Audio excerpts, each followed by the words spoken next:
What's up, guys? How's it going? Mr. Arnold coming back for another ODFP, another old dead famous people showcase. And in today's showcase, we are going to be profiling James Watt, a Scottish inventor, mechanical engineer, and chemist who came around right at the beginning of the Industrial Revolution. In fact, he is kind of nicknamed the father of the Industrial Revolution with his innovation of the steam engine, okay, which we'll talk about a little bit later on. But before we look into James Watt, let's talk about how technology contributed to the Industrial Revolution.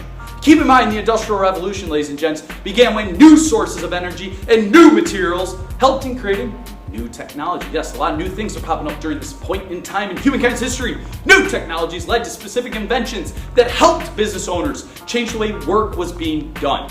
New inventions such as the seed drill, which is right behind me, the steam engine, which is right behind me again, and the light bulb. The lights are on. Get it? What I did there? Will forever shape the global workforce, and it all began here, right here in England in the mid-1700s. Now, let's go back to Watt. He lived between the years of 1736 to 1819. He lived for 83 years. And remember, he was a Scottish inventor, mechanical engineer, and chemist whose innovation of the steam engine, which was an improvement from the Newcomen steam engine, and this brought fundamental changes to the way workers produced work, all right?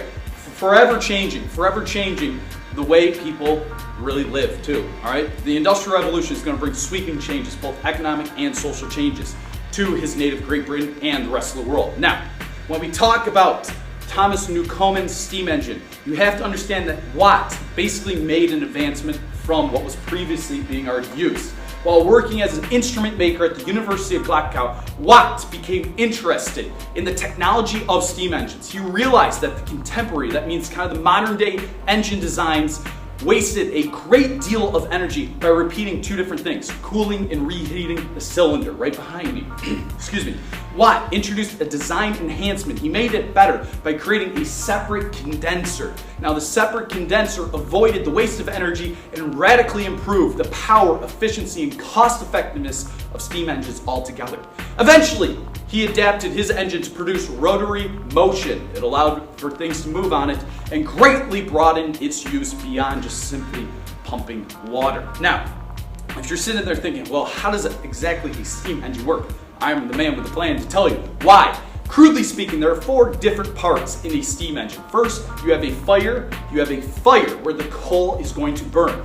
Then next, you have a boiler full of water that the fire heats up to make steam. Keep that in mind. Then you have a cylinder and piston that kind of act like a bicycle pump, but obviously much bigger. Steam from the boiler is piped into the cylinder, causing the piston to move in one way and then out the other.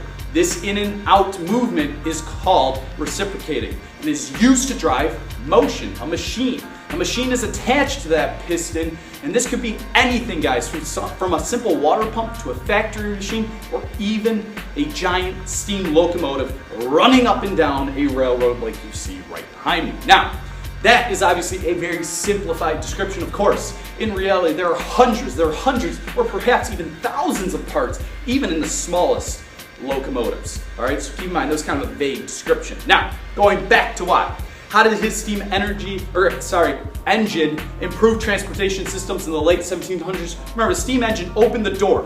It opened the door to not only operating machinery, but eventually powering locomotives and steamships. Later on, pioneers such as George Stephenson developed steam-powered locomotives, and railroad travel began to boom. It began to boom all throughout Europe and England, as well as in North America. All right, and we're going to end with this. What else did James Watt contribute and invent? Because there were other certain achievements throughout his life. He was obviously very successful and very wealthy from his innovation of the steam engine, ladies and gents, but he also did a couple other things. For instance, he continued to develop new inventions and developed the concept of horsepower and the unit of power, which we know now as watts. He eventually died in 1819 and at the age of 83 and lived a very accomplished life nonetheless. All right, that's all I got for this ODFP showcase of James Watt. I hope you guys enjoyed it. Mr. Arnold signing off. I'll see you guys later. Take care.